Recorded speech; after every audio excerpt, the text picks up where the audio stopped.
Ang screen natin dapat gamitin ay number 100 para doon sa mga malalaking figure o design, at number 120 or 150 para doon sa mga letters or logo na ating gagawin. Okay?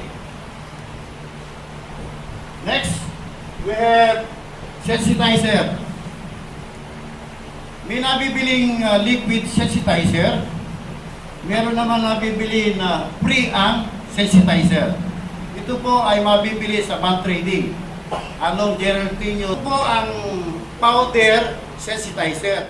We have the light box. Ang light box po usually 10 ang taas ng flooring, yung kanya sahig, buhat doon sa kanyang clear glass. Ang clear glass po gagamitin natin should be 1/4. Baka mamaya bili kayo ng clear glass na opaque, yung hindi na sisinagan ng nagka-transparent yung ang liwanag. Kailangan po clear glass. Ito po ang tinatawag natin squeegee na siya natin gagamitin for forcing the paint, para i-force natin yung pintura para makarating siya o dumikit siya o lumagpas siya sa screen. Lalagyan natin ng konting pressure para siya ay umabot sa ating damit. Next will be plastic card. Nagamit ito pag-spread ng emulsion o chemical. Pag na-mix na, ito po ang pagkakalat natin. Mas accurate po yung kanyang gilid kaysa doon sa protractor. Kaya na, bago gamitin, medyo ihanta ng konti para makuha natin yung konting pilo ng ilalim. Okay? Next, the spatula. Alam ko naman, yung mga lalaki alam yung spatula. Ginagamit ng isang nagpipintura. Pero para pagpipit, magpipit na lang tayo ng kutsara, okay na. Okay. Cooking oil. Ito po ating design ay kailangan transparent. Para maging transparent siya, kailangan punasan siya ng cooking oil. Basta oil. Para siya ay maging transparent. Okay. Ngayon, para kung ayaw mong gumamit ng cooking oil, i-diretso mo na sa tracing paper. O yung tracing paper, transparent na yon. Okay. Ngayon, kung tinatamad ka pa, magpagawa ka na ng acetate, yung plastic. Okay din yun. Lalong accurate yun. Ito, bisablayan dito.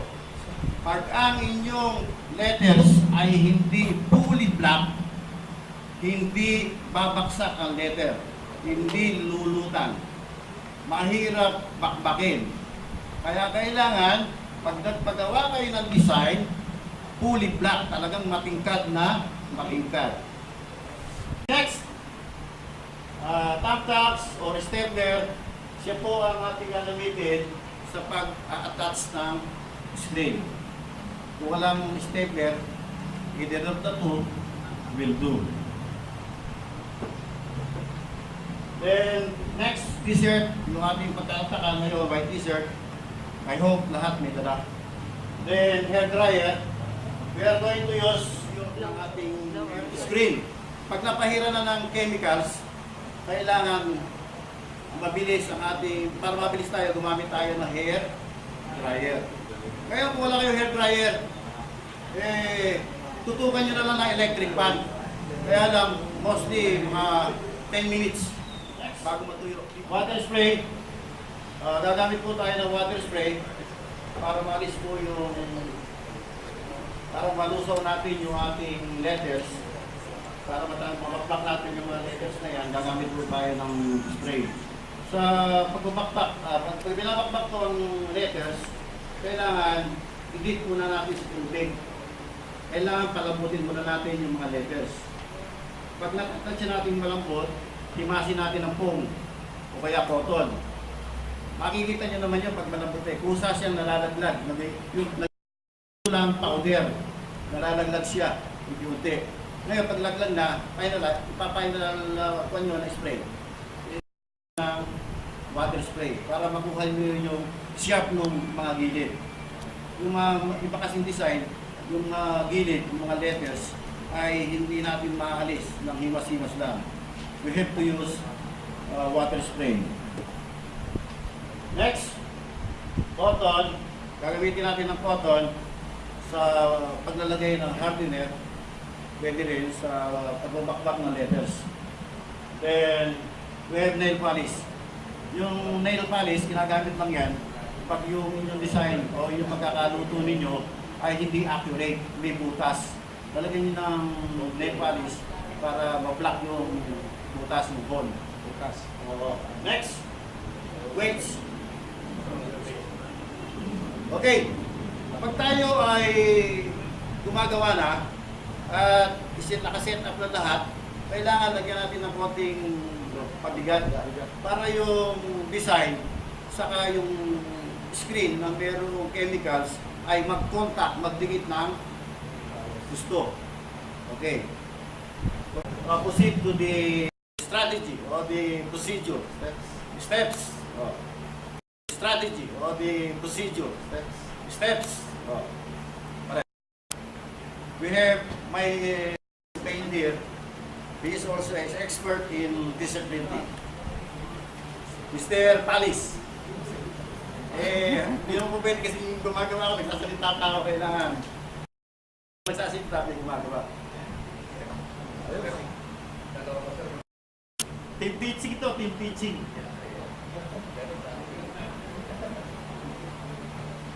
Pin lang po ang ating gagawin. Maselan po ang pin, parang camera yan. Once na magkaroon ng contact sa lights, wala na po tayong masisira na po yung natin, yung trabaho natin. Okay lang po yung ganyan. Hindi naman gano'n, basta huwag lang direct sunlight. Okay lang ganyan. Walang problema dyan. First step, we have to prepare the art design. Okay, finish na. Okay, next. Attach the screen on the wooden frame by using thumbtacks or stapler. Yung stratong screen, kailangan unahin nyo itong isang side, punuin nyo na, punuin nyo. Ha? Punuin nyo itong isang side, dire-diretso. Lagay nyo isa, patakin nyo ron, saka nyo tatarin ng stapler.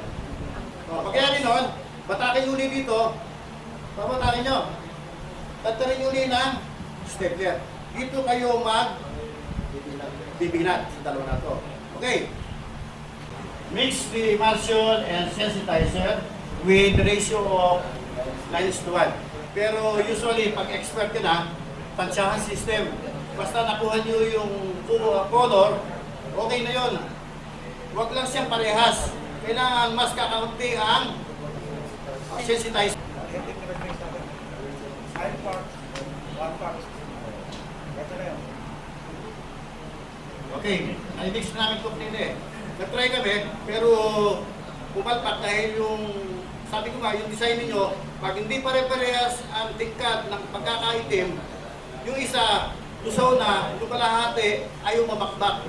Kaya kailangan, pag nagpagawa kayo ng design, pare-parehas ang tingkat ng kulay. Okay. Lalagyan po ng oil yan, para yung design natin ay maging transparent. Take note, ang mantika po ay ginagamit o cooking oil ay ginagamit to make the design transparent. No, kahit hindi, kahit basta nakita siya ng transparent na, okay na. Para sure ball. Para sure ball, back to back. Sir, Para madali mag- katumbas nun, posporo. Kasi sir, naging transparent na yun. Mabaho naman. Mabaho. Katulad yan, electricity ang ating gamit. Baka magkaroon pa ng sunog sa loob ng kwarto, makamatay pa tayo. Huwag yung gagamit ng gas, cooking oil lang. Cooking oil, oil yun. Walang oil. Kaya pa walang oil. Okay.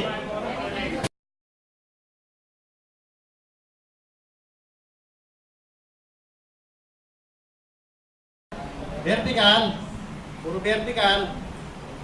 Susunod, horizontal. Okay. Allow the wooden frame with chemicals to dry for a few minutes by using hair dryer. Okay, medyo tutuyo na po siya. Nagkukulay puti na po siya.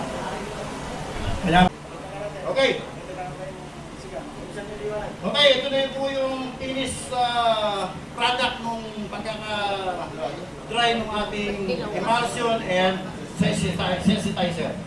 Place the screen on top of the design and switch on the light box for 10 minutes.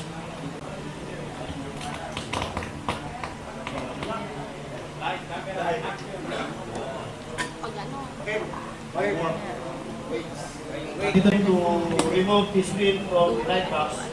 Then we will spray it with water. Pag po 1 fluorescent lang ang gamit, 10 minutes. After 5 minutes, we will remove the weights. We will remove the weights. Okay. Alisin na po natin yung mga dagan-dagan. Then, alisin na, iangat na rin po yung spring. Okay. Okay. Mga kapasin, lumiwanag yung design natin. Oo, ayan, niliwanag po. Para mabasa niyo na. Mga letters ng design. Try the finished work with hair dryer and place it under the lights of the sun. Pag-transfer na tayo ng design, accurately, pwede po natin siyang dali na sa araw. Wala nang problema. Okay? Letters, limito na yung letters. Pwede na po natin dali sa araw, doon na natin pag-iwin. Ilari po niyan, Puro ulo mo rin, likod mo chong eh. ang ating pong design ay finished.